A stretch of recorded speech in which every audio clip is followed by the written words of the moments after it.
Hi, this is Dr. Inky Parrick. Welcome to Whiteboard Wednesdays, where I get to explain what it means to be a vascular surgeon and what that is. So I'm a board-certified vascular surgeon. I'm in a group of 6 vascular surgeons who are all board-certified. Some of us are also certified in general surgery as well. And so I wanted to explain what it is that we do, why we came to be the way that what we want to do, and talk about some of the differences with other fields and when you need us.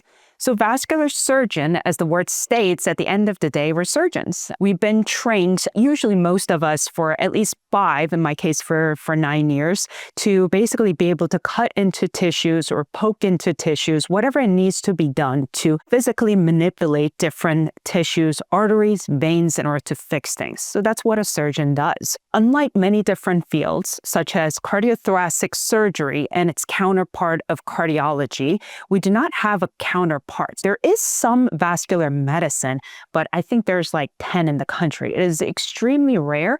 And so most of the medical part of vascular side also falls into us. So we become vascular medical doctors as well as vascular surgeons. And why is it that there's such a narrow field of vascular when blood vessels seem very similar in the sense that there's blood vessels in the heart, in the legs, in the carotid artery going to the brain, and it seems like once you know how to deal with the blood vessel, then you should be able to know how to deal with everything. It's simply not true. So as someone who have cut into blood vessels countless times and different tissues over and over, they do not feel the same and they do not react the same. So when we cut into a blood vessel, such as the aorta, it is an incredibly tough, hard tissue. If that aorta has some genetic condition, such as Marfan's disease or, Ehlers-Danlos disease, then what you're going to feel is that these tissues are not as stable and it's a lot easier to tear. But imagine taking that to different parts of the body and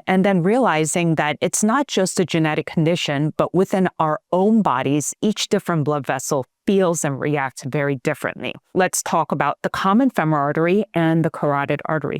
Those arteries have multiple toughness to them and tissue around it that if there is some blockage, I can actually go open it up and scrape and scoop out the plaque, and then what is remaining gets sewn back up, and it's going to be just as great and just as tough. There are some other parts of our blood vessels, such as the subclavian artery, which is, when you look at it, very close to the carotid artery. When we go in there and we try to scrape that out, it's going to completely fall apart. These are blood vessels that you poke a little bit funny or even pass a suture a little bit wrong, and it's just going to cut through like butter. So all of the parts of our body, the different blood vessels in our body, cannot be treated the same. And so this is where, myself and my partners have spent countless years training to figure out the differences and learn about the differences between each different blood vessels and how each different blood vessels can vary from individual to individual and depending on between males and females, because the outcomes of vascular surgery can be different between even just sex differences as well. In the modern era, vascular surgery then has come from just cutting and poking and prodding and manipulating the tissue to becoming a little less invasive. This has become the trend for all surgical measures. You've heard of laparoscopic surgery, robotic surgery, and for vascular, for endovascular and endovenous surgery. The most kind of common example is going into the blood vessel. Usually the entryway point, even though all of our blood vessels are connected, can be somewhere in the arm or the wrist or somewhere in the groin area. We get into the blood vessel, we get to where we need to go, whether it be in the brain or down in the legs, and then we treat it the way it's supposed to be treated. So now with this minimally invasive era, there has been a lot of confusions in terms of, okay, well, I have my cardiologist who does that for me. He put a lot of stents in my heart. I don't think I need a vascular surgeon. Well, as we talked about, I share a lot of patients with my cardiology colleagues, even though that we both have similar entryway points in order to do what we do. What they specialize in is very different from what I do. So I send all my patients to my cardiology colleagues, and we've been fortunate enough to have very good, collegial practice around Sarasota and the greater Sarasota area, where patients can go to cardiologists, get access to their groin and the arm, and then get to where they're supposed to go in terms of the heart and get stented for things like heart attack and prevention of heart attack. However, when it comes to other blood vessels, like we said, they do not react the same way to same treatment options, same needling, same sort of a technique as the heart vessels do.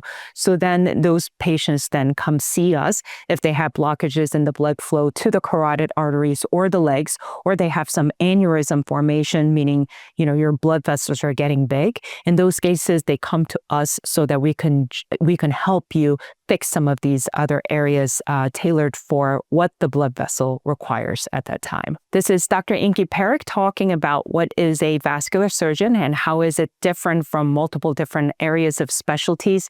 At the end of the day, we do vascular surgery and vascular medicine, and that's what makes us unique and different. And please come see us if you have any questions about blood flow in any parts of the body outside of the heart or the brain.